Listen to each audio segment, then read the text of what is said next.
Yan mga sir, to may bisita ulit ako ngayon na Toyota Innova. Yan. Bali ang issue nito mga sir, yung panel gauge niya, blinking yung timing belt tapos blackout siya. Lahat ng gauge hindi gumana. Yan. I-repair natin to mga sir. May time din daw na nagana, sabi ng may-ari, pero madalas na daw talaga nag-blackout tapos blinking yung timing belt. Katulad kanina, blackout siya habang papunta si sir, tapos blinking yung timing belt. Tapos nung park na dito, gumana bigla. Tapos biglang nag-blackout ulit. Yan, pasumpong-sumpong araw mga sir. Pero madalas talaga blackout. Repair natin to.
Okay na to mga sir, i-assemble ko na lang to para masalpak pa sa unit.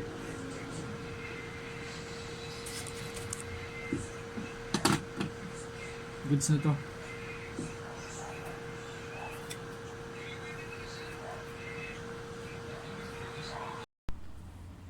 Yan, ito na mga sir, yan, yung panel gauge ng Toyota Innova na blinking yung timing belt tapos blackout. Yan, okay na siya, hindi na siya nagbi-blink yung timing belt.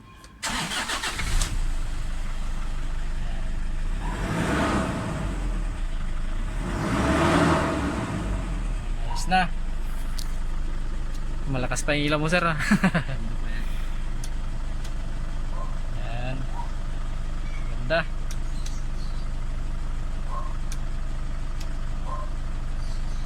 Okay na mga sir, maraming salamat. Toyota Innova, blackout issue tapos blinking yung timing belt. Yan, okay na siya.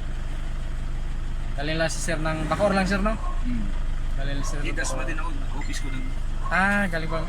Sa Bacoor yung opisina nyo? Oo. Taga Dasmakalan din. Taga dito lang pala si sir. Ayos na, maraming salamat.